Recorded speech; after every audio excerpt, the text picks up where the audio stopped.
What's up, everybody? It's your girl, Erica from the Classy Climb blog. We're on this day 2 out of the bed recovery video. Well, anyway, you guys, I just had to talk about this. Lifestyle design is horse crap. You know, so many people have destroyed the title of what actually lifestyle design is.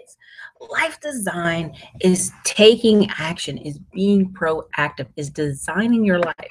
Now, yes, we'll have hiccups. Yes, things will come along. But the key here is we are designing our life so that we can avoid some of those. So part of about it is the top things I get from people. What happens if you get sick? What happens if you want to travel in 6 months? What happens if you want a whole new group of friends? What happens if you want a whole new life, more income? Striving in 90-day increments to accomplish a job, and friendships, new relationship, a new life is totally possible. I'm not knocking any of these videos you see. I'm not knocking any of these coaches you see out here, but people can either be proactive or reactive. Sometimes you call me because you finally, the light bulb went off and you're ready to go do new things, right? You're ready to get out there. You're ready to take action.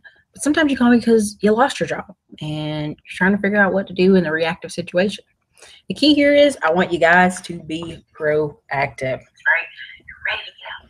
So on top of that, one of my biggest fears was getting sick and injured. And I told you guys that in the channel is, and no longer be able to hustle, right? Because, years ago, I was out there just working 2-3 jobs. I'm going to one, I'm going to the other. I'm putting money in the bank. I'm putting money in bank certificates. I'm really starting to feel momentum. And then boom, my appendix goes out and I can't work and I can't do anything. And I have to literally have to let one of my friends take my socks off. I'm so sick and injured. But what I did is I said, I never want to be in that position again. I never want to be so helpless that I had to depend on strangers to help me get through a situation.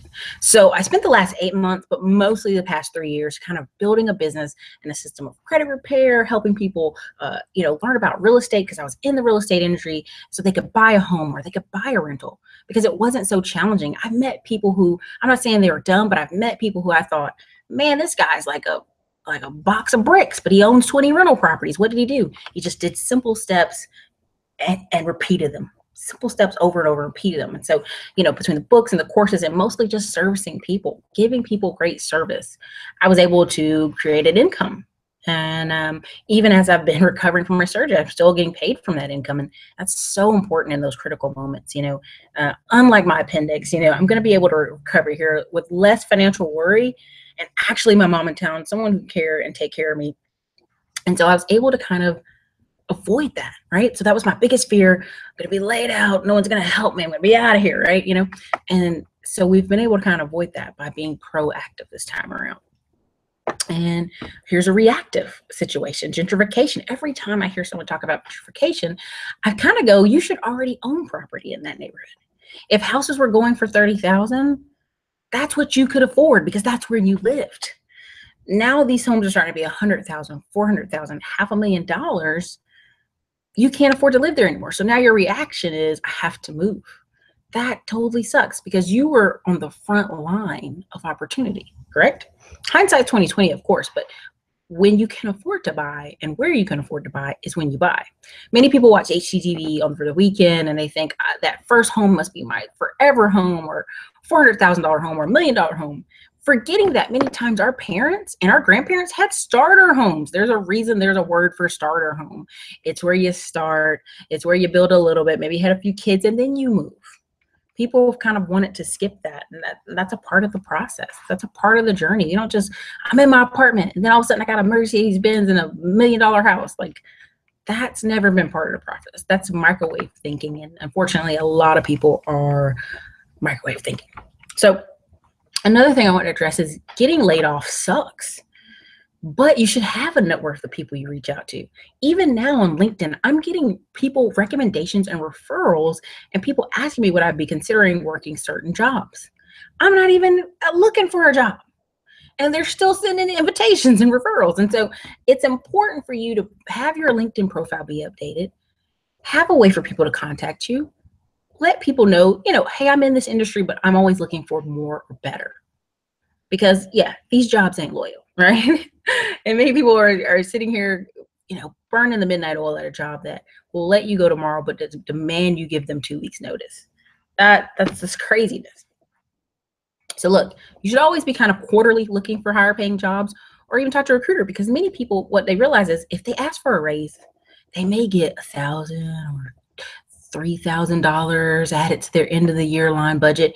But if they kept moving and applying for different jobs, they got $10,000 and $20,000 in the move. One of my friends, actually, she was working at a job and they were paying $20,000 under. She didn't know. It wasn't until she went to Glassdoor, and she just was hating that job.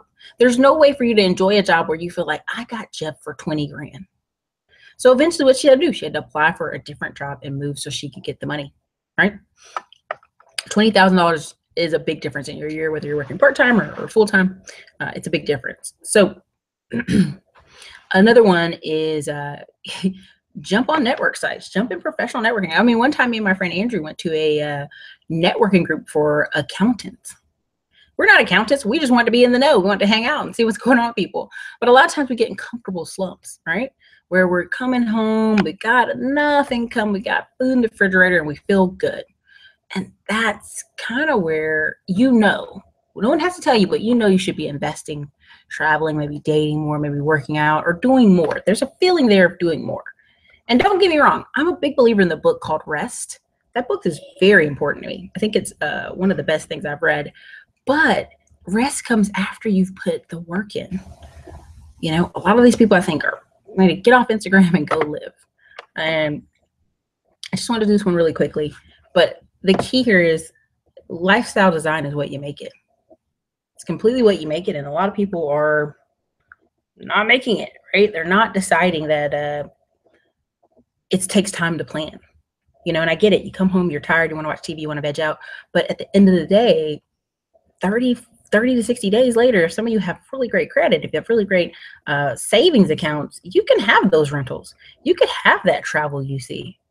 It just takes a little bit of planning. So I just wanted to put this one in. You guys are awesome. This is Erica from the Classy Climb blog. I see you, Unlimited Connect. Hey, how you doing? You guys, I'm going to roll out early tonight. So later.